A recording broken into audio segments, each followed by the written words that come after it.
Алина сидела перед зеркалом в белом платье, разглядывая свое отражение.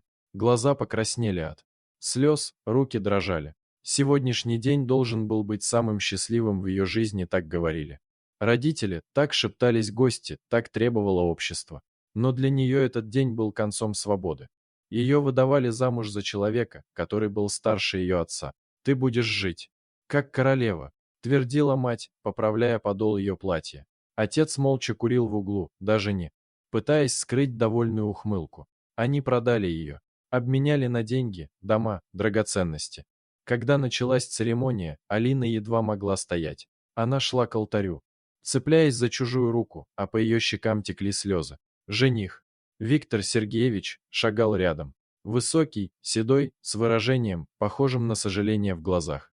Она не слушала слова священника, не видела улыбающиеся лица гостей. Все казалось кошмаром, из которого она не могла выбраться. Потом кольца, поцелуй, аплодисменты. Все кончено. Она официально стала его женой. Когда их оставили наедине в роскошном номере отеля, Алина вжалась в стену, сдерживая слезы. Ее руки дрожали, сердце стучало так, что, казалось, его было слышно.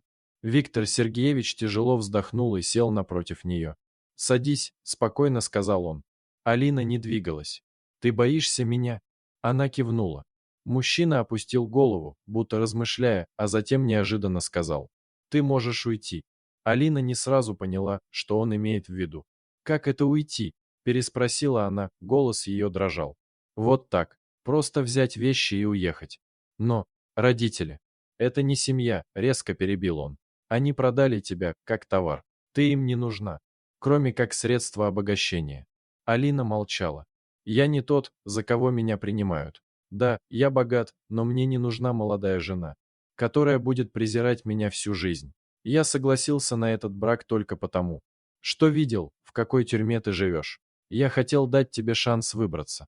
Он достал из кармана банковскую карту и положил перед ней. «Здесь достаточно денег, чтобы начать новую жизнь. Найди себе место, где ты будешь счастлива. Но куда мне? Куда угодно. Только не назад. Обещай мне, что не вернешься к ним». Она смотрела на него с растерянностью, но в глазах уже не было страха. Через час она уже сидела в такси, держась за билет в другой город. Она не знала, что ее ждет впереди. Но одно было ясно: ее жизнь только начиналась. И впервые за долгие годы она была свободна. Спасибо за просмотр. Подписывайтесь на канал, где вы найдете еще много интересного. А также ставьте лайки и пишите комментарии, что думаете насчет этой истории.